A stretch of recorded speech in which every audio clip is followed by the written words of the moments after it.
একটি মেয়ের এই তিনটি কথা যদি জীবনে গাঁট বেঁধে নিতে পারো, তাহলে জীবনে কখনো দরিদ্রতার মুখ দেখতে হবে না। যদি এই তিনটি কথা বুঝে নিতে পারো, তাহলে তুমিও সারা জীবন সুখে থাকবে। বন্ধুরা, বলা হয় ধন সম্পত্তি ছাড়া মানুষের জীবন ব্যর্থ। আমাদের নিজেদের জীবন অতিবাহিত করার জন্যে ধন সম্পত্তির তো প্রয়োজন আছেই, কিন্তু এরই সঙ্গে আমাদের এই বিষয়েও খেয়াল রাখা উচিত যে আমাদের কখনোই চিন্তাগ্রস্ত থাকা উচিত নয়। আজকে আমরা যে কাহিনীটি সম্বন্ধে আলোচনা করব, এই কাহিনীটি আপনাদের জীবনে একটি বড় শিক্ষা দিয়ে যাবে। আজকের কাহিনীটি আপনাদের শেখাবে যে খুশিতে কিভাবে থাকা যায়। তাই এই কাহিনীটি খুবই গুরুত্বপূর্ণ ও জীবনের জন্য খুবই প্রেরণাদায়ক হতে চলেছে। বন্ধুরা, অনেক সময় আগেকার কথা, কোনো এক নগরে খুবই ধনী এক শেঠজি বাস করতেন। সেই শেঠজির গৃহে ঈশ্বরের কৃপায় অনেক ধনের ভাণ্ডার ভরা ছিল। কোটি কোটি টাকার ব্যবসা ছিল ওই শেঠজির। হাজার হাজার চাকর বাকর কাজ করতো ওনার কাছে। সম্পত্তি তো এত ছিল যার কোনো গণনা করা যায় না। তিনি তার নগরের সব থেকে ধনী এক শেঠজি ছিলেন। শহরের মাঝখানে ওনার একটি অনেক বড় বাংলো বাড়ি ছিল। জীবনে কোনো কিছুরই অভাব ছিল না ওনার। রাজার মতো তিনি তার পরিবারের সঙ্গে জীবন যাপন করছিলেন। শেঠজি তার পরিবারের সঙ্গে খুব হাসি খুশিতেই দিন কাটাচ্ছিলেন। কিন্তু সময় কখন পরিবর্তন হয়ে যায় কেউ বলতে পারে না। কিছু মুহূর্তের মধ্যেই মানুষের জীবনে এমন ঘটনা ঘটতে পারে যে তার সমস্ত জীবন পরিবর্তন হয়ে যেতে পারে। সে দুঃখের সাগরে ঘিরে যেতে পারে। আবার কিছুক্ষণের মধ্যেই এক দুঃখী ব্যক্তি সুখীও হয়ে যেতে পারে। আর দুঃখের কথা যদি বিচার করা যায়, তাহলে তো মানুষের জীবনে দুঃখ এমন জায়গা অধিকার করে রয়েছে যে এক ব্যক্তির কাছে যদি সব কিছু থাকে, তবুও তার জীবনে দুঃখের কোনো অভাব থাকবে না। কোনো না কোনো দুঃখ তার জীবনে থাকবেই। বন্ধুরা, শেঠজির জীবনেও এমন একটা দিন আসলো যেদিন শেঠজির জীবন দুঃখে ভরে গেল। হঠাৎই তার মৃত্যু সম্মুখে চলে আসলো। আসলে হলো এটা, একদিন শেঠজি ভোরে একটা স্বপ্ন দেখলো। তিনি দেখলেন তিনি মারা গেছেন আর তার পরিবার পরিজনেরা তার মৃতদেহের সামনে বসে অঝরে কাঁদছেন। শেঠজি যখন এই স্বপ্ন দেখলো, তখন এই স্বপ্ন তাকে খুবই বিরক্ত করে দিল। সারা রাত শেঠজি ঘুমাতে পারল না। একটা অজানা চিন্তায় সে খুবই চিন্তাগ্রস্ত হয়ে পড়ল। ধীরে ধীরে সকাল হয়ে গেল। যখনই সকাল হলো, শেঠজি তার মুনিবকে ডেকে পাঠালো। যখন মুনিব শেঠজির কাছে পৌঁছলো, তখন শেঠজি মুনিবকে জিজ্ঞেস করতে লাগলো, দেখুন, আপনি আমার কাছে বহু দিন ধরে কাজ করছেন। আচ্ছা মুনিব বাবু, আপনি আমাকে বলুন তো, আমার কাছে কত ধন সম্পত্তি সঞ্চিত আছে? আমি এটা তো জানি যে আমার কাছে অনেক ধন সম্পত্তি আছে, কিন্তু আমি এর কখনো গণনা করিনি। তাই আমি আজ জানতে চাই যে আমার কাছে কত ধন সম্পত্তি আছে। আজকে আমার এই বিষয়ে জানা খুবই প্রয়োজনীয়। আমি আমার ধন সম্পত্তির হিসাব জানতে চাই। আমি জানতে চাই আমি সারা জীবনে কত ধন সম্পত্তি উপার্জন করলাম। শেঠজির কথা শুনে মুনিবও আশ্চর্য হয়ে গেল। তিনি ভাবতে লাগলেন, শেঠজির মাথায় এই কেমন ভূত চাপলো। এতদিন হয়ে গেল, কখনো তো নিজের সম্পত্তির হিসাব চাইলো না। আজকে এমন কি হলো যে তার নিজের সম্পত্তির হিসেব চাইতে হচ্ছে? শেঠজি বলতে লাগলেন, মুনিব বাবু, আমি আপনাকে কেন এই কথাটা জিজ্ঞেস করছি আমি সেটাও আপনাকে বলবো, কিন্তু এখন আপনি আমাকে এটা জানান যে আমার কাছে কত ধন সম্পত্তি সঞ্চিত আছে। এটা জানাটা আমার কাছে খুবই প্রয়োজনীয়। তখন মুনিব বাবু শেঠজিকে বলতে লাগলেন, শেঠজি, এটা আপনি কেমন কথা বলছেন? আপনার কাছে তো এত ধন সম্পত্তি আছে যেটা গুনতে গুনতে আমি হয়তো বুড়ো হয়ে যাব, কিন্তু আপনার ধন সম্পত্তির গণনা শেষ হবে না। এই গোটা শহরে সব থেকে বড় ধনী ব্যক্তি তো আপনিই আছেন। আপনার কাছে তো অটুট ধনের ভাণ্ডার পড়ে রয়েছে। তখন শেঠজি তার মুনিব বাবুকে বলতে লাগলেন, মুনিব বাবু, আপনি দয়া করে ভালো করে হিসেব বলে দেখান যে আমার কাছে কত ধন সম্পত্তি সঞ্চিত আছে। আপনার কাছে এর অনুমান তো অবশ্যই থাকবে যে আমার কাছে কত ধন সম্পত্তি আছে, কারণ তুমি আমার কাছে বহু বছর কাজ করছো। যত বছর তুমি আমার কাছে কাজ করছো তত বছরে তো তোমার এটা জেনে নেওয়া উচিত যে আমি কত ধন সম্পত্তি সঞ্চিত করেছি। তখন মুনিববাবু শেঠকে বলতে লাগলেন, শেঠজি, এটা জানা তো যাবে যে আপনার কাছে কত ধন সম্পত্তি সঞ্চিত আছে, কিন্তু তার জন্যে আমার কিছু লোকের প্রয়োজন। আমার একার দ্বারা এই কাজটা করা সম্ভব নয়। শেঠজি তখন বলতে লাগলো, ঠিক আছে, তুমি যা পারো করো, কিন্তু আমার এই বিষয়ে সঠিক গণনা চাই যে আমার কাছে কত ধন সম্পত্তি আছে। আর যদি আমি আজ থেকেই কাজ করা ছেড়ে দিই তাহলে আমি কতদিন বসে বসে খেতে পারবো। মুনিববাবু বলতে লাগলেন, শেঠজি, আপনি আমাকে কিছু সময় দিন, আমি আপনাকে গণনা করে বলে দিচ্ছি যে আপনার কাছে কত ধন সম্পত্তি সঞ্চিত আছে, আর আপনি সেই সম্পত্তি কত দিন পর্যন্ত উপভোগ করতে পারবেন। বন্ধুরা, তারপর সেই মুনিববাবু শেঠজির সেই ধন সম্পত্তি গণনা করার জন্য কিছু লোক নিয়ে নিলেন এবং তারা সকলে মিলেই শেঠজির সমস্ত ধন সম্পত্তি গণনা করতে লাগলেন। গণনা করতে করতে 1 মাস পেরিয়ে গেল, কিন্তু শেঠজির সম্পত্তির গণনা তখনও হয়ে উঠল না। 1 মাস পর শেঠজি তার মুনিববাবুকে আবারও ডেকে পাঠালেন। শেঠজি তার মুনিববাবুকে বললেন, মুনিববাবু, আপনি কি গণনা করেছেন যে আমার কাছে কত ধন সম্পত্তি আছে? আমি যদি বসে বসে খেতে চাই তাহলে কতদিন আমি এই ধন সম্পত্তি বসে খেতে পারবো? যদি আমি আজ কাজ করা ছেড়ে দিই তাহলে ওই ধন সম্পত্তি আমার কতদিন চলবে? তখন মুনিব শেঠজিকে বলতে লাগলেন, শেঠজি, আমি আর কয়েক ব্যক্তি মিলে এই গণনা করে দেখলাম আপনার কাছে তো এত ধন সম্পত্তি আছে, এত ধন সম্পত্তি আছে যে আপনি আর আপনার ছেলেরা যদি সারা জীবন বসেও খান তবুও আপনার ধন সম্পত্তি শেষ হবে না। মুনিব বলল, শেঠজি, যদি আপনি আর আপনার সন্তানেরা সারা জীবন কোনো কাজও না করেন তবুও আপনার সন্তানেরা আপনার ধন সম্পত্তির দ্বারা সারা জীবন বসে বসে খেতে পারবেন। যখন শেঠজি মুনিবের এই কথাগুলো শুনল তিনি খুবই খুশি হয়ে গেলেন। তিনি ভাবতে লাগলেন, আমি কমসে কম এত ধন সম্পত্তি তো অর্জন করে ফেলেছি যে আমি আর আমার পুত্রেরা সারা জীবন বসে খেতে পারবে। বন্ধুরা, শেঠজি খুব খুশি তো হলো, কিন্তু তার এই খুশি বেশিক্ষণের জন্য টিকলো না। বন্ধুরা, বলা হয় মানুষের কাছে যদি ত্রিভুবনের সম্পত্তিও চলে আসে, সকল পৃথিবীর সুখও চলে আসে, তবুও মানুষ বেশিক্ষণ সুখী থাকতে পারে না। সে যত সম্পত্তি পেতে থাকে, যত ধন সম্পত্তি তার অর্জন হতে থাকে, ততই তার মধ্যে অসন্তোষ বাড়তে থাকে। ধনী ব্যক্তিদের কাছে সুখী থাকার কারণ খুব কম পড়ে যায়, তারা দুঃখী বেশি থাকে। অপরদিকে দরিদ্র ব্যক্তিরা সারা জীবন যতই কষ্ট করুক না কেন তারা তার পরিবারের সঙ্গে সুখে জীবনযাপন করে। অপরদিকে ধনী ব্যক্তিদের কাছে অপার ধন সম্পত্তি থাকা সত্ত্বেও তারা সুখী থাকতে পারে না। বন্ধুরা, শেঠজি এটা বুঝে গেছিলেন যে তার কাছে এত ধন সম্পত্তি আছে যে তিনি ও তার সন্তানেরা যদি সারা জীবন বসেও খায় তবুও তার ধন সম্পত্তি শেষ হবে না। কিন্তু মানুষের অসীম ইচ্ছা আর তৃষ্ণা তাকে শান্তিতে বসে থাকতে দেয় না। শেঠজির মনে হঠাৎই আরও একটি কথা আসলো।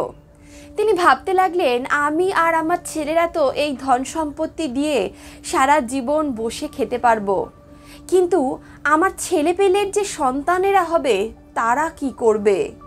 আমার সন্তানের যখন সন্তান হবে তখন তাদের কাছে তো এই অর্থ থাকবে না, তাদের জীবনে তো দুঃখের পাহাড় ভেঙে পড়বে। বন্ধুরা, শেঠজি যখন তার ছেলে মেয়ের সন্তানদের কথা চিন্তা করতে লাগলো সে খুবই দুঃখিত হয়ে পড়ল। তার মাথায় এই চিন্তা ঘুরে বেড়াচ্ছিল যে তাদের কি হবে, তারা তো এই ধন সম্পত্তি পাবে না, তারা কিভাবে সুখে জীবনযাপন করবে। এমন কথা ভাবতে ভাবতে শেঠজি খুবই দুশ্চিন্তাগ্রস্ত হয়ে পড়ল। শেঠজির মনে এই চিন্তা ঢুকে গেল, আমার নাতিপুতিরা কি করবে, তারা কি খাবে। তখন শেঠজি মুনিমকে জিজ্ঞেস করতে লাগলেন, মুনিব বাবু, এই ধন সম্পত্তি দিয়ে তো আমার পুত্রদের দিন খুব ভালোভাবেই কেটে যাবে, কিন্তু আমার পৌত্রদের কি হবে? এই ধন সম্পত্তি থেকে কি আমার নাতিপুতিদের জন্য কিছু বাঁচবে, নাকি তাদের জন্য কিছুই বাঁচবে না?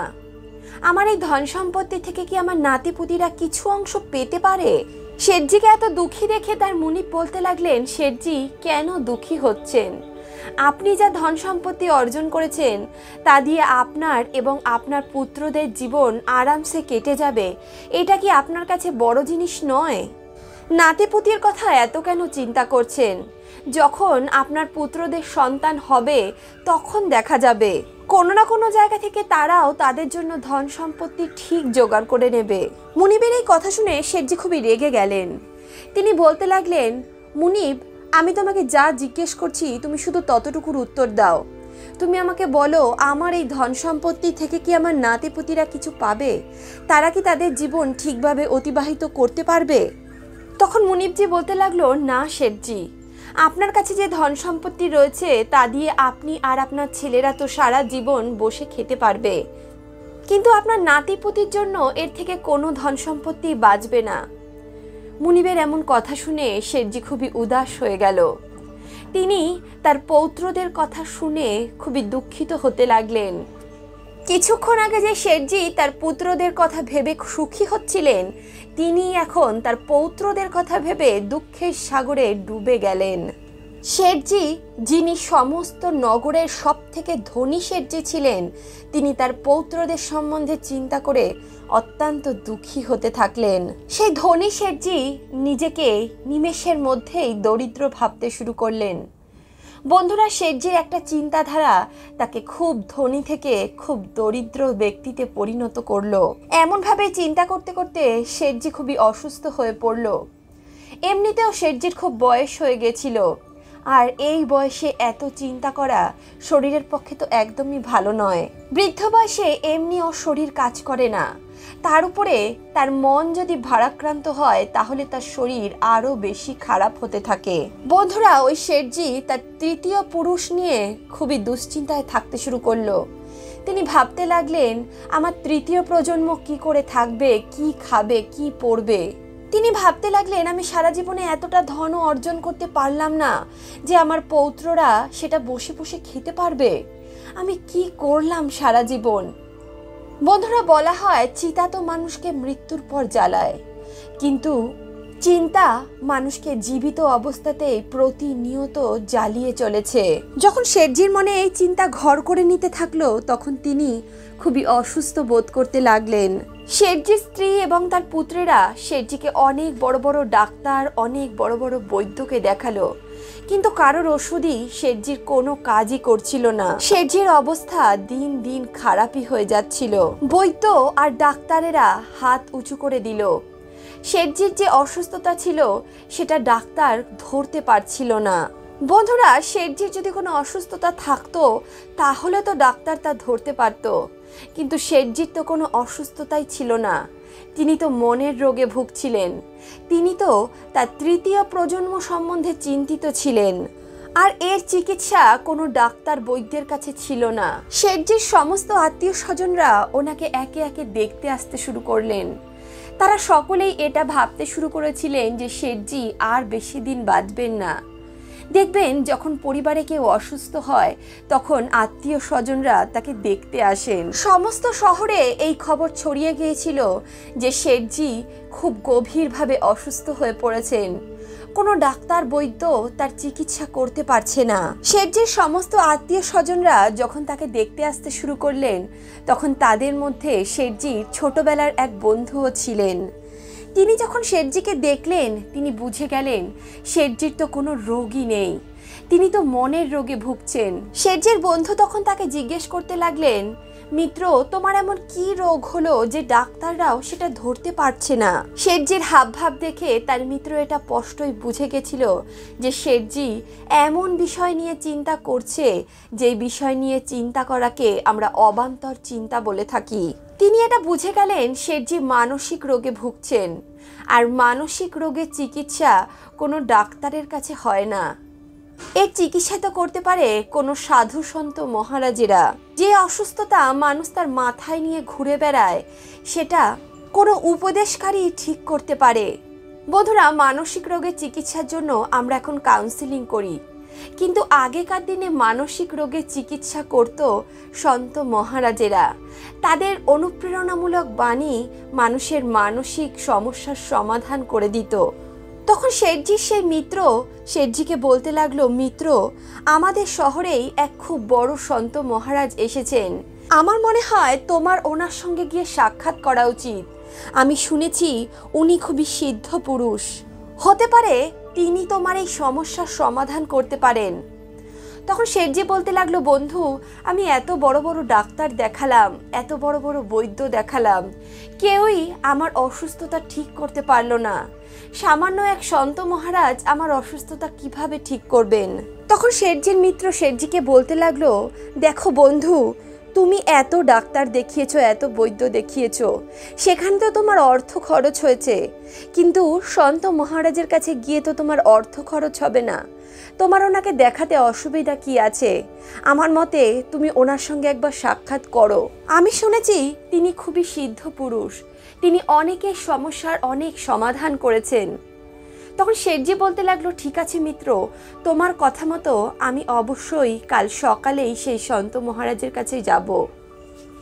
পরদিন সকালে শেঠজি তার ঘোড়ার গাড়ি প্রস্তুত করলেন এবং তার ঘোড়ার গাড়িতে চেপে তিনি সেই সন্ত মহারাজের কাছে উপস্থিত হলেন। তিনি যখন সেখানে পৌঁছলেন, তিনি দেখলেন সাধু বাবা ধ্যানে মগ্ন রয়েছেন। তিনি সাধু বাবাকে দেখে অবাক হয়ে গেলেন। তিনি ভাবতে লাগলেন, দেখো, আমার কাছে এত ধন সম্পত্তি রয়েছে, সমস্ত আরাম আয়েশের সাধন আমার কাছে মজুত রয়েছে, কিন্তু তবুও আমি সুখে থাকতে পারছি না। কিন্তু এনাকে দেখো, এনার কাছে তো কিছুই নেই, তাও তিনি এত সুখে কিভাবে রয়েছেন? এনার মুখ থেকে পরম শান্তির ভাব ছলকে পড়ছে। এমনটা দেখে সেই শেঠজি খুবই অবাক হয়ে গেল। সাধু মহারাজ যখন তার চোখ খুললেন, তিনি দেখলেন শহরের সব থেকে বড় শেঠজি তার সামনে খুবই দুঃখী মুখ নিয়ে বসে আছেন। মহাত্মা তখন শেঠজির মুখের দিকে তাকিয়ে বলতে লাগলেন, বলুন শেঠজি, কোন কাজে এখানে আসতে হলো আপনাকে? আপনাকে দেখে তো খুবই দুঃখী মনে হচ্ছে। সাধু মহারাজের মুখে এমন কথা শুনে শেঠজি খুবই দুঃখিত হয়ে পড়লেন। তার চোখ জলে ভরে গেল, তিনি অঝরে কাঁদতে লাগলেন। তখন সন্ত মহারাজ শেঠজিকে বলতে লাগলেন, তুমি কেন এমন করে কাঁদছো? তোমার কি হয়েছে আমাকে বলো। শেঠজি সন্ত মহারাজের এই বচন শুনে বলতে লাগলেন, মহারাজ, ঈশ্বর আমাকে অনেক ধন সম্পত্তি দিয়েছেন, আমি অনেক সম্পত্তির মালিক, কিন্তু আমার মনে শান্তি নেই, আর এটাই আমার অসাধ্য অসুস্থতায় পরিণত হয়েছে। আমি সব রকম ডাক্তার বৈদ্য করে দেখে নিলাম, কিন্তু কেউই আমার এই অসুস্থতা ঠিক করতে পারলো না। শেঠজির এমন কথা শুনে সেই সাধু মহারাজ বলতে লাগলেন, পুত্র, তোমার যা অসুস্থতা, যা চিন্তা আছে তুমি আমাকে বলো, আমি তোমার মনের এই ভার লাঘব করার প্রয়াস করব। এখন তুমি আমার কাছে চলে এসেছো, তোমার আর কোনো চিন্তা করার প্রয়োজন নেই, তুমি একেবারে নিশ্চিন্ত হয়ে যাও, তোমার সকল প্রকার সমস্যার সমাধান আমি করে দেব। বন্ধুরা, সন্ত মহারাজের এমন বচন শুনে শেঠজি কিছুটা আশ্বস্ত হলো। শেঠজি বলতে লাগলো, মহারাজ, ঈশ্বরের কৃপায় আমার কাছে এত ধন সম্পত্তি আছে, এত ধন সম্পত্তি আছে যে আমি আর আমার পুত্রেরা যদি সারা জীবন বসেও খাই, তবুও এই ধন সম্পত্তি শেষ হবে না। আর এটাই আমার দুশ্চিন্তার কারণ, কারণ আমি আমার পুত্ররা এই ধন সম্পত্তি তো ভালোভাবে ভোগ করতে পারবো, কিন্তু আমার পুত্রদের যখন সন্তান হবে তারা কি করবে? তারা কিভাবে নিজের জীবন যাপন করবে?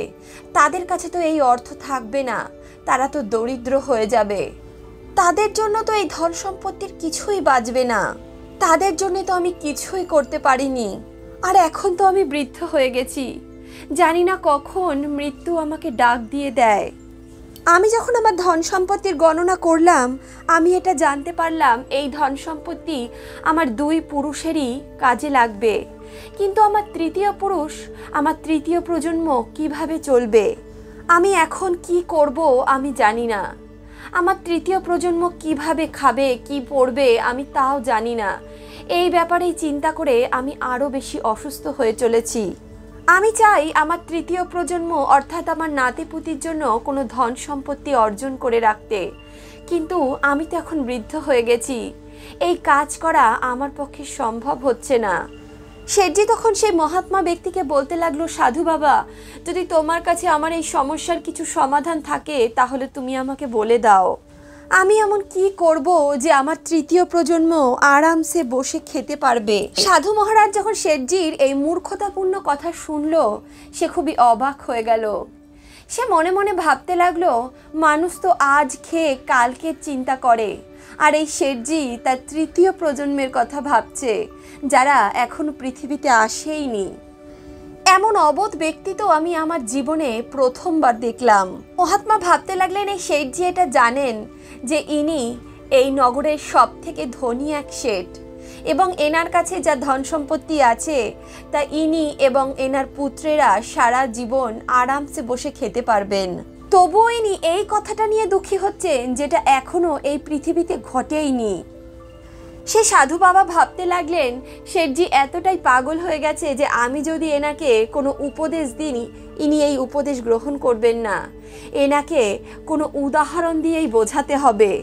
আমার এমন কিছু করতে হবে যাতে ওনার চোখ খুলে যায়। কিছুক্ষণ ভাবার পর সেই সাধু বাবা বলতে লাগলেন, শেঠজি, আমার কাছে এমন একটা উপায় আছে যেটা তুমি যদি প্রয়োগ করো, তুমি কি তোমার 7 পুরুষ পর্যন্ত বসে বসে খেতে পারবে।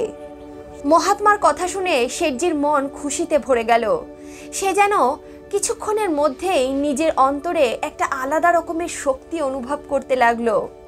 শেঠজি বলতে লাগলো, মহাত্মা, আপনি যা বলছেন সেটা কি সত্যি? এটা কি হতে পারে? তখন সাধু মহারাজ বললেন, হ্যাঁ ভাই, এটা হতে পারে, কিন্তু এর জন্যে আমার একটা কাজ করতে হবে। শেঠজি বললেন, আপনি যা বলবেন আমি তাই করতে রাজি আছি, আপনি যা চাইবেন আমি আপনাকে তাই দিতেও রাজি আছি। আপনি শুধু বলুন যে আমাকে কি করতে হবে, কি করলে আমি এই সমস্যা থেকে বেরোতে পারবো, আমার 7 পুরুষ বসে খেতে পারবে। আপনি যদি বলেন আমি আপনাকে মন্দির তৈরি করে দেব, তাহলে আমি আপনার জন্য একটি সুন্দর মন্দিরের নির্মাণ করে দিচ্ছি। আপনি যদি বলেন আপনার নামে কোনো ধর্মশালা খুলতে হবে, আমি আপনার নামে ধর্মশালা খুলে দিচ্ছি। আপনার যদি ধন সম্পত্তির ইচ্ছা হয় তবে আমি আপনাকে সেটাও দিয়ে দিতে রাজি আছি। আমি আপনার চরণে ধন সম্পত্তির পাহাড় ঢেলে দেব, কিন্তু আপনি এমন কোনো ব্যবস্থা আমাকে করে দিন যাতে আমার 7 পুরুষ আরামসে বসে খেতে পারে। তখন সাধু বাবা শেঠজিকে বলতে লাগলেন, দেখো শেঠজি, আমার তোমার ধন সম্পত্তির কোনো প্রয়োজন নেই। তুমি দুশ্চিন্তায় রয়েছো, তাই আমি তোমার সমস্যার সমাধান করতে চাই। তুমি যদি আমার এই কথা মেনে নিতে পারো, তাহলে আমি নিশ্চিতভাবে বলতে পারি তোমার সমস্ত সমস্যার সমাধান হয়ে যাবে, আর তোমার 7 পুরুষ বসে খেতে পারবে। সাধুর মুখে এমন কথা শুনে শেঠজি খুবই প্রসন্ন হয়ে গেলেন। তিনি মনে মনে ভাবতে লাগলেন, সাধু বাবা কত ভালো মানুষ, তিনি কোনো ধন সম্পত্তিও আমার কাছ থেকে নিচ্ছেন না, এদিকে আমার সমস্যার সমাধানও করে দিচ্ছেন। এদিকে সাধু বাবা এটা বুঝে গেছিলেন যে শেঠজির আসলে কিসের সমস্যা। যেমন রাস্তার কোনো কুকুর কোনো গাড়ি দেখলে ব্যর্থ হয়ে তার পিছনে দৌড়ে দৌড়ে নিজেকে হাঁপিয়ে ফেলে, তেমনি একইভাবে শেঠজিও ব্যর্থ উল্টো পাল্টা কথা চিন্তা করে নিজেকে অসুস্থ করে চলেছে। বন্ধুরা, কিছু ব্যক্তিরা ব্যর্থ উল্টো পাল্টা চিন্তা করে করে নিজের সময় অতিবাহিত করতে থাকেন। মানুষ অধিক সময় এমন চিন্তা করেন যার সমাধান তার কাছে নেই। এই রকম উল্টোপাল্টা চিন্তা করে করে তারা নিজেকে অসুস্থ করতে থাকেন। বন্ধুরা, শেঠজি একেবারে উতলা হয়ে উঠলেন। তিনি মহাত্মাকে জিজ্ঞেস করতে লাগলেন, হে মহাত্মা, এখন আমার কি করা উচিত? তখন সাধু বাবা শেঠজিকে বলতে লাগলেন, শেঠজি, তোমার নগরের বাইরে এক বৃদ্ধা বাস করেন। কাল সকালে তুমি ওনার সঙ্গে সাক্ষাৎ করতে যাবে, আর তুমি যখন সেখানে যাবে তুমি ওনার জন্যে সুস্বাদু ভোজন রন্ধন করে নিয়ে যাবে। ব্যাস, তুমি এই ছোট একটা কাজ করে দিও, আমি তোমার 7 পুরুষের বসে খাওয়ার ব্যবস্থা করে দেব। বন্ধুরা, এখন শেঠজির তো খুশির কোনো ঠিকানা রইল না। যেই শেঠজি কিছুক্ষণ আগে উঠে বসতে পর্যন্ত পারছিলেন না, তিনি এখন উঠে দাঁড়িয়ে দৌড়তে লাগলেন। মহাত্মা ওনার জীবনের অনেক বড় সমস্যার সমাধান করে দিয়েছিলেন। শেঠজির দুঃখী মুখ সঙ্গে সঙ্গেই প্রসন্নতায় ভরে গেল। তিনি মহাত্মা ব্যক্তিকে প্রণাম করে বললেন, হে সাধু বাবা, আপনি আমার সমস্যার সমাধান করে দিলেন, আপনাকে কোটি কোটি ধন্যবাদ। এমনটা বলে সেই শেঠজি তার বাড়ির উদ্দেশ্যে রওনা দিলেন। শেঠজি যখন বাড়িতে আসলেন তখন তার স্ত্রী তাকে দেখে অবাক হয়ে গেলেন। তিনি ভাবলেন, আপনি যখন এখান থেকে গেছিলেন তখন তো আপনি উঠে দাঁড়াতেও পারছিলেন না, আর এখন আপনি এত প্রসন্ন অবস্থায় কত সুন্দরভাবে হেঁটে আসছেন। ওই সাধু মহারাজ আপনাকে এমন কি ওষুধ দিল যে আপনি এত তাড়াতাড়ি সুস্থ হয়ে গেলেন? তিনি আপনাকে এমন কি খাইয়ে দিল যে আপনি এত তাড়াতাড়ি সুস্থ হয়ে পড়লেন? স্ত্রীর মুখে এমন কথা শুনে শেঠজি তার স্ত্রীকে বলতে লাগলেন, মহাত্মা আমাকে কি খাইয়েছেন সেটা তো আমি তোমাকে পরে বলবো। সবার আগে তো তুমি স্নানাদি সম্পন্ন করে সুস্বাদু ভোজন রন্ধন করো। শেঠজির স্ত্রী তখন তার স্বামীকে বলতে লাগলো, কেন আমাদের ঘরে কি কোনো অতিথি আসতে চলেছে? তখন শেঠজি তার স্ত্রীকে বলল, না, আমাদের গৃহে কোনো অতিথি তো আসবে না, কিন্তু আমি এই ভোজন নিয়ে কোনো এক জায়গায় যাব। বন্ধুরা, এরপর শেঠজির স্ত্রী খুব সুস্বাদু ভোজন রন্ধন করলো এবং শেঠজি সেই ভোজনগুলিকে সোনার থালার মধ্যে বসিয়ে সুন্দরভাবে সাজিয়ে, যেমনটা সাধু মহারাজ বলেছিলেন ওই বৃদ্ধার কাছে নিয়ে যেতে হবে, তিনি সেই বৃদ্ধার বাড়ির উদ্দেশ্যে রওনা দিলেন। শেঠজি যখন রাস্তা দিয়ে যাচ্ছিলেন তিনি ভাবছিলেন, যদি আমি এই বৃদ্ধাকে এই ভোজন খাওয়াতে পারি তাহলে মহাত্মা আমাকে আমার 7 পুরুষের বসে খাওয়ার পথ বলে দেবেন, আর এইভাবেই আমার সব চিন্তা শেষ হয়ে যাবে। শেঠজি যখন তার সেই সোনার থালায় রাখা ভোজন নিয়ে ওই বৃদ্ধার কুঠিরের সামনে পৌঁছলেন, তিনি দেখলেন বৃদ্ধার কুঠিরের বাইরে একটি 10-12 বছরের কন্যা ঝাড়ু দিচ্ছে। শেঠজি সেই কন্যাকে জিজ্ঞেস করলেন, মা, এখানে কি কোনো বৃদ্ধা থাকেন? উনি যদি এখানে থাকেন তাহলে আমি ওনার সঙ্গে সাক্ষাৎ করতে চাই। তখন সেই ছোট্ট মেয়েটি জিজ্ঞেস করতে লাগলো, আপনি কে? আপনার ওই বৃদ্ধার সঙ্গে কি কাজ রয়েছে? সবার আগে আপনি আমাকে আপনার পরিচয় দিন, তারপরেই আমি আপনাকে বৃদ্ধার ব্যাপারে কিছু বলতে পারবো। তখন শেঠজি সেই ছোট্ট মেয়েকে বলতে লাগলো, মা, তুমি হয়তো আমাকে চেনোনি, আমি এই শহরের সব থেকে ধনী এক শেঠজি, আমার থেকে অধিক ধনবান এই শহরে আর কেউ নেই। তখন সেই ছোট্ট কন্যাটি শেঠজিকে বলতে লাগলো, আচ্ছা শেঠজি, আপনি এখানে বসুন, আমি আপনার জন্য জল নিয়ে আসছি। তখন শেঠজি ওই ছোট্ট মেয়েটিকে বলতে লাগলো, মা, আমার কাছে এত সময় নেই যে আমি এখানে বসে জল পান করব। তুমি শুধু আমাকে ওই বৃদ্ধার সঙ্গে সাক্ষাৎ করিয়ে দাও, আমি আমার ব্যবসা ফেলে এসেছি, আমার শীঘ্রই গিয়ে আমার ব্যবসায় বসতে হবে। তখন সেই ছোট্ট মেয়েটি শেঠজিকে বলতে লাগলো, শেঠজি, এই বৃদ্ধ বয়সে এত তাড়াহুড়া কিসের? আপনার যদি মায়ের সঙ্গে দেখা করতে হয় তাহলে আপনাকে কিছুক্ষণ অপেক্ষা করতেই হবে। তখন শেঠজি সেই মেয়েটিকে জিজ্ঞেস করলো, কেন মা, বৃদ্ধা কি এখন কুঠিরে নেই? তিনি কি কোথাও গেছেন? ছোট্ট মেয়েটি উত্তরে বলল, না, উনি কুঠিরেই আছেন, কিন্তু উনি এখন ঈশ্বরের ধ্যানে মগ্ন আছেন, আর উনি যখন ঈশ্বরের ধ্যানে মগ্ন থাকেন ওনাকে কেউ বিরক্ত করতে পারে না। তখন শেঠজি সেই মেয়েটিকে বলতে লাগলো, এটা আবার এমন কি বড় কাজ? উনি এমন কি কাজ করছেন যে উনি আমার সঙ্গে সাক্ষাৎ করতে পারবেন না? তখন মেয়েটি বলতে লাগলো, এখন আমার মা ঈশ্বরের ধ্যানে বসেছেন আর উনি কোনো মতেই এখন তার ধ্যান ভঙ্গ করতে পারবেন না। তখন শেঠজি সেই মেয়েটিকে বলতে লাগলো, মা, তুমি একবার গিয়ে তোমার মাকে বলো তোমার সঙ্গে দেখা করতে এই শহরের সব থেকে ধনী শেঠজি এসেছেন। বন্ধুরা, শেঠজি এই কথাটি খুবই অহংকারপূর্ণভাবে বলেছিল। তিনি মনে করতেন তিনি এই শহরের সব থেকে মহান ব্যক্তি। কত লোকেরা তার সঙ্গে সাক্ষাৎ করতে আসতে চায়, কত লোকেরা তাকে দেখতে আসতে চায়। যখন এই মহিলা আমার কথা শুনবেন তিনি দৌড়ে দৌড়ে আমার সঙ্গে দেখা করতে চলে আসবেন। বন্ধুরা, শেঠজির সেই অহংকার ওই ছোট্ট মেয়েটি একটা কথাতেই ভেঙে চূর্ণ করে দিল। সেই মেয়েটি বলতে লাগলো, শেঠজি, আপনি তো এই নগরের সাধারণ এক শেঠ। আমার মা আমাকে বলেছেন যদি এই রাজ্যের রাজাও চলে আসেন তবুও যেন আমাকে তুমি ধ্যান থেকে ভঙ্গ করবে না।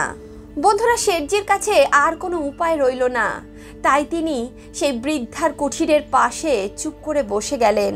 একটা কোণায় বসে শেঠজি খুবই দুঃখিত অনুভব করতে লাগলেন।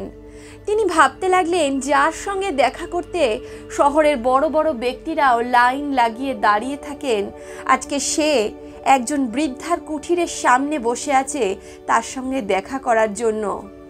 বন্ধুরা, শেঠজির মন এতটাই অহংকারে পরিপূর্ণ ছিল, তিনি তার অর্থের দম্ভে এতটাই চূর্ণ ছিলেন যে তিনি আসল সত্যতা জানতেই পারলেন না।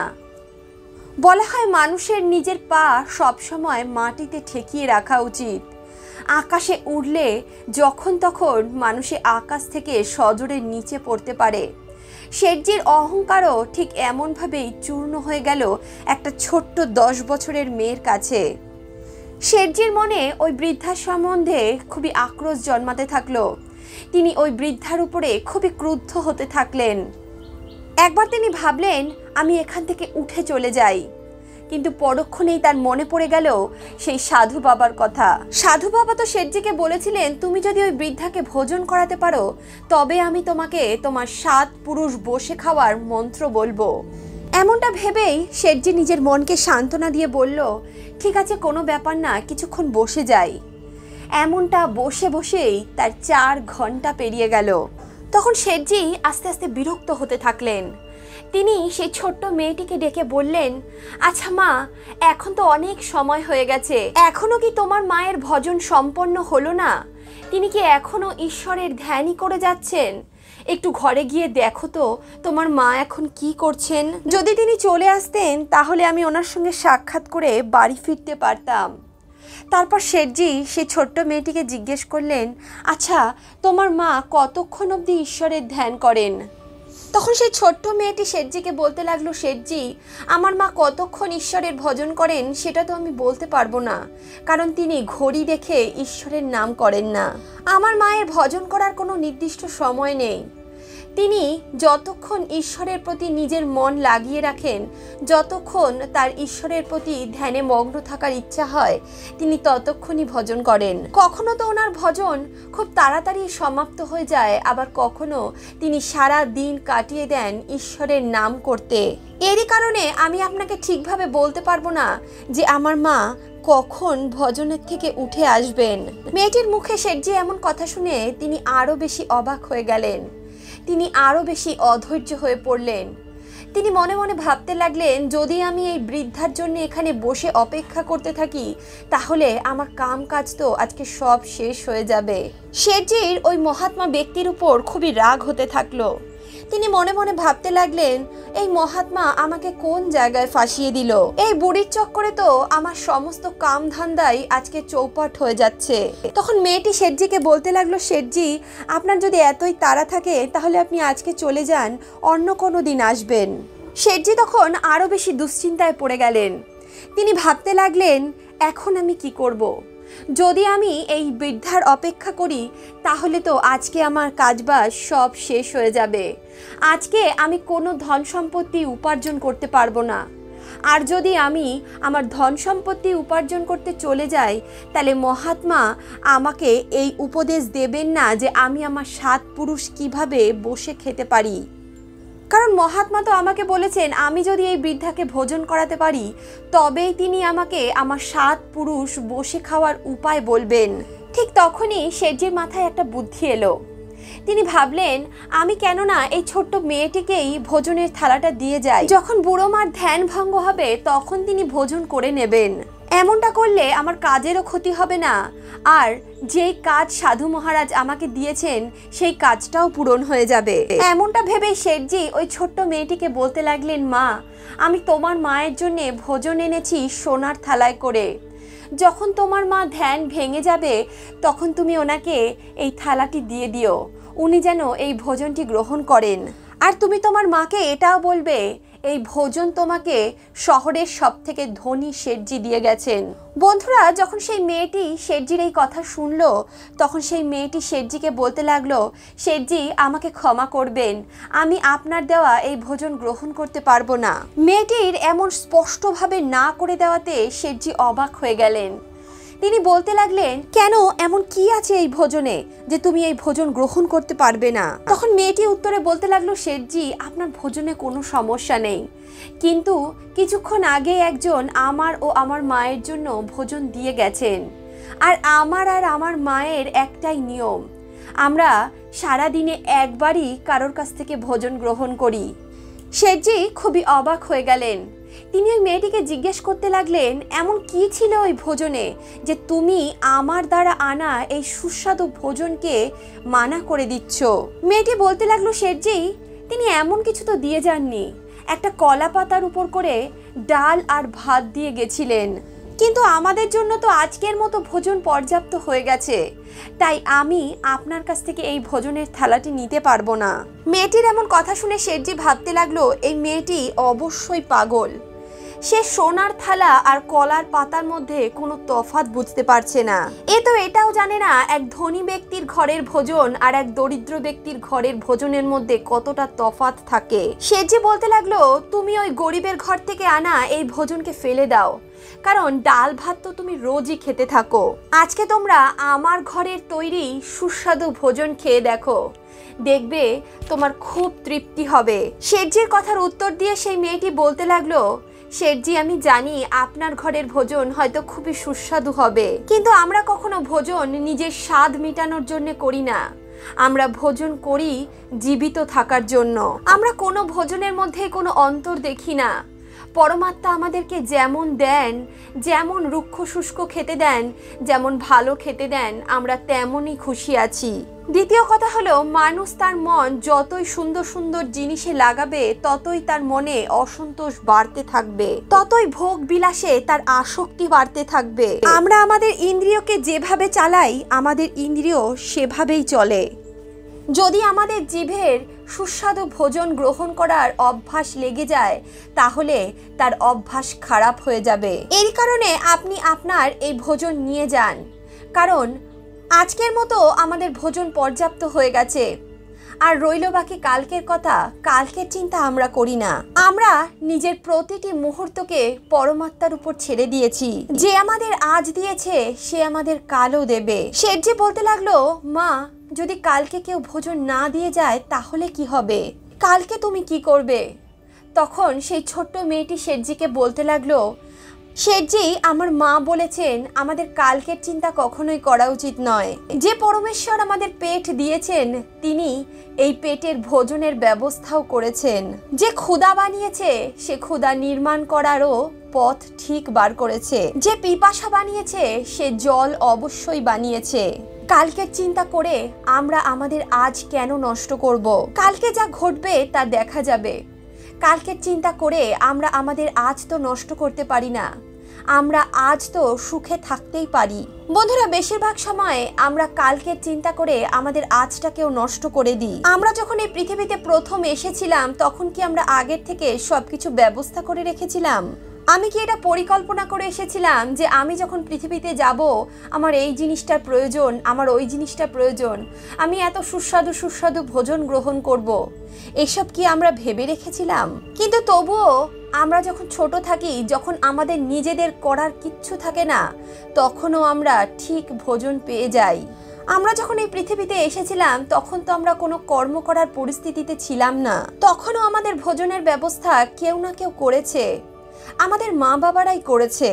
কিন্তু এখন তো আমরা একাই সব কাজ করতে পারি, তাহলে এখন আমাদের কিসের চিন্তা? যে আমাদের পৃথিবীতে পাঠিয়েছে সে আমাদের জন্য সব কিছুর ব্যবস্থা করেই পাঠিয়েছে। আমাদের শুধু নিষ্ঠার সঙ্গে নিজের কর্ম করে যেতে হবে, ফলের ইচ্ছা ছাড়াই আমাদের নিষ্কাম কর্ম করে যেতে হবে। কারণ যখন আমরা কর্ম করব তার ফল আমরা অবশ্যই পাবো। আমরা চাই বা না চাই আমরা আমাদের করা কর্মের ফল অবশ্যই পাবো। বেশিরভাগ সময় মানুষ তার ভবিষ্যতের কথা, তার কালকের দিনের কথা চিন্তা করে দুঃখী হতে থাকে। এরই কারণে শেঠজি আপনি আপনার এই সোনার থালা ফিরিয়ে নিয়ে যান। আজকে আমাদের আপনার এই ভোজনের কোনো দরকার নেই। আমরা আজ ডাল ভাত পেয়ে গেছি, আমাদের জন্য আজকের জন্য এইটাই পর্যাপ্ত। যে পরমেশ্বর পরমপিতা আমাদের আজকে পাঠিয়েছেন তিনি কালকেও আমাদের ভোজনের ব্যবস্থা অবশ্যই করবেন। যে আমাদের ক্ষুধা দিয়েছেন সে আমাদের ক্ষুধা নিবারণ করার ব্যবস্থা অবশ্যই করবেন। বন্ধুরা, শেঠজি যখন ওই মেয়েটির মুখ থেকে এমন কথা শুনলেন তখন তিনি অবাক হয়ে গেলেন। ওনার হাতের থেকে ওই সোনার থালা পড়ে গেল। তিনি বারবার ওই ছোট্ট মেয়েটির কথাই মনে করতে থাকলেন। শেঠজি সঙ্গে সঙ্গে ওই ছোট্ট মেয়েটির পায়ে পড়ে গেল। তিনি ভাবতে লাগলেন, আমি যেই ছোট্ট মেয়েটিকে একটা সাধারণ বাচ্চা মেয়ে ভাবছিলাম সে তো আমার থেকেও অনেক বেশি জ্ঞানী, আর আমি কত মূর্খ। এই ছোট্ট বাচ্চার থেকে আমি আয়ুতে কত বড়, কিন্তু আমি কালকের কথা চিন্তা করে করে অসুস্থ হয়ে পড়ছি। আমার কাছে তো আমার 2 পুরুষ বসে খাওয়ার মতো ধন সম্পত্তি আছে, কিন্তু এই ছোট্ট মেয়েটির কাছে তো কালকের খাওয়ার মতো সরঞ্জাম নেই। কিন্তু দেখো, তাও ও আমার থেকেও অনেক বেশি সুখী। আর আমাকে দেখো, আমি আমার নাতিপুতির খাওয়ার চিন্তায় পাগল হয়ে যাচ্ছি। তারা কি খাবে, তারা কি করবে, কিভাবে তারা তাদের জীবন অতিবাহিত করবে, সেই চিন্তা করে আমি অসুস্থ হয়ে পড়ছি। আমার থেকে বেশি তো এই ছোট্ট বাচ্চার জ্ঞান আছে যে কি করা উচিত আর কি করা উচিত নয়। এই ছোট্ট বাচ্চাটা তো আমার থেকেও বেশি জ্ঞানী। শেঠজি বলতে লাগলো, মা, আজকে তুমি আমার চোখ খুলে দিয়েছো। আমি তো আমার 3য় প্রজন্মের কথা ভেবে শুধুই দুঃখ করছিলাম, নিজেকে অসুস্থ বানিয়ে ফেলছিলাম। আজকে তুমি আমাকে শিখিয়ে দিয়েছো যে আমাদের আজ দিচ্ছে সে আমাদের কালও দেবে। আমাদের এই নিয়ে ব্যর্থ চিন্তা করা উচিত নয়। মেয়েটি বলল, শেঠজি, মানুষ 3টে পরিস্থিতিতে খুবই দুঃখী হয়। প্রথমত, মানুষ নিজের অতীতের কথা চিন্তা করেই দুঃখী হতে থাকে। অতীতে তার সঙ্গে কি ঘটনা ঘটেছে সেই সম্বন্ধে চিন্তা করে ক্রোধিত হতে থাকে। কখনো দুঃখী হয়, আবার কখনো কাঁদতে থাকে। আর এমনটা করতে করতেই সে তার আজকের সময়টা, আজকের মুহূর্তটা নষ্ট করে দেয়। আর এমনভাবেই অতীতের কথা চিন্তা করতে করতে সে আজকের সময়টাকেও অতীত বানিয়ে দেয়। আজকের সময়টাও সে কাজে লাগাতে পারে না। আমাদের উচিত সবসময় বর্তমান নিয়ে বাঁচা এবং অতীতের ঘটনাগুলোকে আমাদের মস্তিষ্ক থেকে বার করে দেওয়া। দ্বিতীয়ত, মানুষ তার ভবিষ্যতের কথা চিন্তা করে বর্তমানেই দুঃখী হতে থাকে। বন্ধুরা, এটা ঠিক যে আমাদের নিজের ভবিষ্যতের কথা অবশ্যই চিন্তা করা উচিত এবং তার কথা চিন্তা করেই আমাদের কার্য করার যোজনা বানানো উচিত। অর্থাৎ কোনো কর্ম করার পরিকল্পনা আমাদের আগেই করে নেওয়া উচিত। কিন্তু ভবিষ্যৎ সম্বন্ধে এতটাও চিন্তা করা উচিত নয় যে আমাদের আজ নষ্ট হয়। কারণ বন্ধুরা, যদি আমাদের আজ ভালো থাকে তাহলে আমাদের আসছে সময়ও ভালোই হবে। যদি আপনি আজকেই চিন্তায় ঘিরে যান তাহলে পরবর্তী সময় যেটা আপনার সমক্ষে আসতে চলেছে সেই সময়ে আপনি আরও বড় দুশ্চিন্তার মধ্যে ঘিরে যাবেন। তৃতীয়ত, আমরা যখন প্রাপ্তকে পর্যাপ্ত মনে করি না তখনই আমরা দুঃখের সাগরে ঘিরে যাই। আমাদের অধিক ইচ্ছাগুলো আমাদের অন্তরে অসন্তোষের সৃষ্টি করে আর অসন্তোষ মহা ভয়ানক দুঃখের জন্ম দেয়। এই কারণেই নিজের ইচ্ছাগুলোকে সীমিত রাখুন এবং যা আপনার কাছে আছে, ঈশ্বর আপনাকে যা দিয়েছেন তাতেই সন্তুষ্ট থাকার চেষ্টা করুন। এটাই জীবনে সুখী থাকার মূল মন্ত্র। বন্ধুরা, এইভাবেই সেই শেঠজি ওই ছোট্ট মেয়েটির চরণ ছুঁয়ে নিজের ঘরে ফিরে গেল। সেই দিনের পর থেকে শেঠজি সম্পূর্ণ সুস্থ হয়ে গেলেন। তিনি সমস্ত চিন্তা থেকে মুক্ত হয়ে গেলেন। আর বন্ধুরা, এটা মনে রাখবেন, চিন্তামুক্ত ব্যক্তি কখনো অসুস্থ হন না। যদি শারীরিক কোনো কারণে তিনি অসুস্থ হয়েও যান তবুও তিনি অতি শীঘ্র সুস্থও হয়ে যান। বন্ধুরা, আশা করছি আজকের এই কাহিনী আপনাদের ভালো লেগেছে। যদি কাহিনীটি ভালো লাগে, যদি কাহিনী থেকে আপনারা কিছু শিখতে পারেন তাহলে অবশ্যই ভিডিওটিতে একটি লাইক করুন। বন্ধু বান্ধব আত্মীয় পরিজনের সঙ্গে ভিডিওটি শেয়ার করুন আর অন্তর্মন থেকে বলুন, রাধে রাধে।